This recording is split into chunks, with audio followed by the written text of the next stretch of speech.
Helene is now officially a hurricane. Just moments ago, Governor Cooper declared a state of emergency ahead of the storm's arrival because the mountains could see 10 to 15 inches of rain. That state of emergency declaration activates the National Guard and swift water rescue teams. This is early morning video from Cancun, where tropical storm warnings and hurricane watches are in effect. Not only there, but also for parts of Cuba and Mexico, as well as the Gulf Coast of Florida. Strong winds are forecast to hit the Florida panhandle tomorrow morning.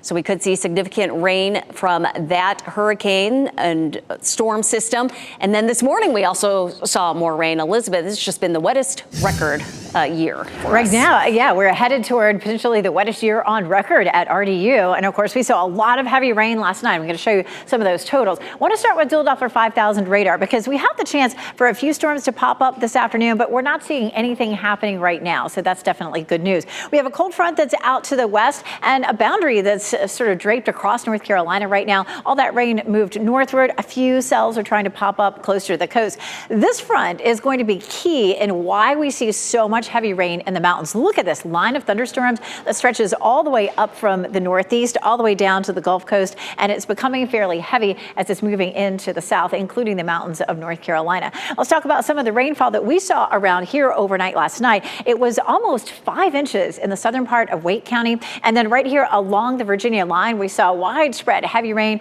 from 3 to 4 inches, and so we did have some flooding up in Roxborough. We also had some flooding down here in Holly Springs. We saw coverage of that in our newscast just a little while ago. That's where the heaviest rain was, and then widespread from at least from the Triangle area northward for an inch to an inch and a half of rain. Things have quieted down a little bit there in Roxborough, seeing a little bit of sunshine right now. Quiet conditions. Futurecast shows a few pop-up showers that could develop as we get through the afternoon and into the evening, but nothing like what we saw overnight last night. We take a look at our rainfall chances. 40% chance as we get into the late afternoon and evening.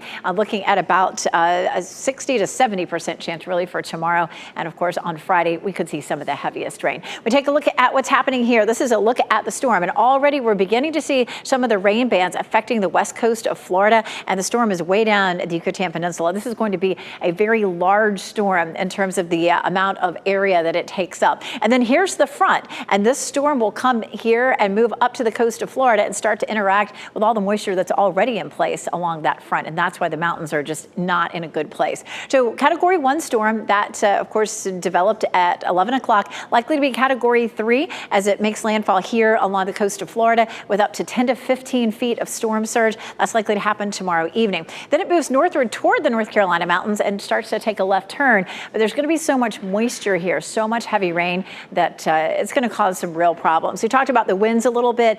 There's tropical storm watch all the way into the mountains of North Carolina, the higher elevations at 70-mile-per-hour gusts, and the lower elevations like Asheville or Bryson City, even Boone, likely to have 50-mile-per-hour gusts. For us, those winds, the wind gusts are likely to be, say, 28 to 32 miles per hour. That's not a lot for us. Maybe some isolated power outages, but of course, it's going to be so much more in the mountains. They're going to see a lot of widespread power outages. Let's watch the rain begin there. This afternoon and evening, look at how that rain is heavy at 5 o'clock and just continues to fall very heavily tonight and tomorrow, really before the storm even arrives. And it just continues to rain there in the mountains. Now, by tomorrow afternoon and evening, we start to see some of that rain lifting through. We start to see a big, heavy band of rain that arrives on Friday morning around 7 or 8 o'clock in the morning and lasts until around lunchtime or early afternoon. And that's when we'll see the heaviest amounts of rain across our area. We take a look at what's happening in terms of our flooding risk. Of course, our flooding risk is going to be low compared to the extreme flooding risk that they'll end up seeing in the mountains. So we may dry out a little bit late on Friday. Right now, Saturday looks mostly sunny with a high of 85 degrees. We're going to talk a little bit more about what Florida will see in terms of the heavy rain and the storm surge there coming up.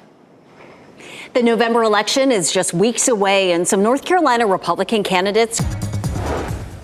Here's a live look at Bradenton Beach, Florida. That's located between St. Petersburg and Sarasota. Right now, things looking calm, but Hurricane Helene expected to become a Category 3 storm by the time it hits the Sunshine State tomorrow evening. We could be seeing strong wind and rain from that storm here in North Carolina, and we have team coverage of Hurricane Helene and local storms happening. We begin with Elizabeth Gardner in the WRAL Severe Weather Center. Right now, it has formed. It has. It is now a Category Category 1 storm likely to rapidly intensify as it moves through the very warm water here at the Gulf of Mexico. It's 85 miles northeast of Cozumel, so it's moving past the Yucatan Peninsula, and it will move out over the open water of the Gulf of Mexico here coming up.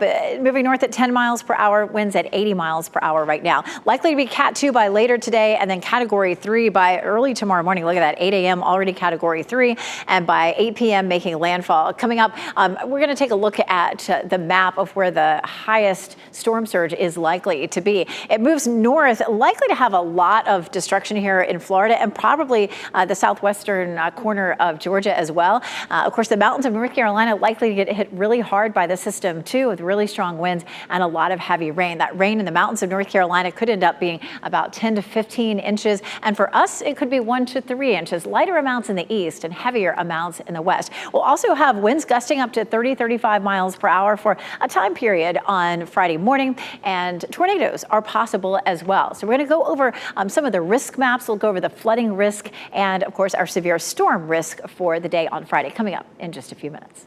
Count on. Good afternoon, I'm Ken Smith. Dry and partly cloudy around here today, but major changes ahead in our way because of Hurricane Helene now spinning in the Gulf. Let's get an update on the forecast with meteorologist Kat Campbell and the WRAL Severe Weather Center. Hey, Kat. Hey, Ken, we just don't need any more rain. So many of our lakes, streams are already full with all the water we've seen and the flash flooding we had overnight. We're forecasting another 1 to 3 inches of rain in our area from Helene, though, and the bulk of this is going to come Thursday night and into the day Friday. Much worse conditions expected to our west, the North Carolina mountains, in a particularly dangerous situation because of 10 to 15 inch rainfall totals possible, widespread 5 to 10 inches, and that combined with the terrain and some winds gusting 50 to 70 miles per hour is going to make for some pretty treacherous conditions off to our west. For us here in our viewing area, our eastern counties between 1 and 1.5 inches of rain, and it's closer to that 1 to 3 inch zone for the western half of our viewing area. The heaviest rain will come Thursday night into Friday, and the strongest wind gusts look like they'll come here Friday morning through about noon on Friday, and that's when we've got the greatest potential for winds gusting 30 to 40 miles per hour in our area. We're also concerned with the potential for an isolated tornado during that time frame.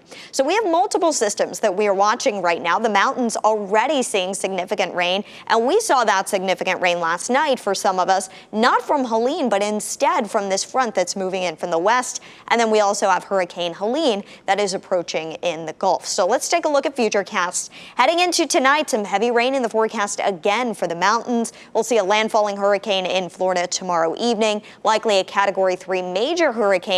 By 7 o'clock, we start to see some significant rain bands pushing into the western half of our state. We could see a significant rain band here during the morning commute on Friday, and the worst of this is really going to roll through on Friday as the center will be closest to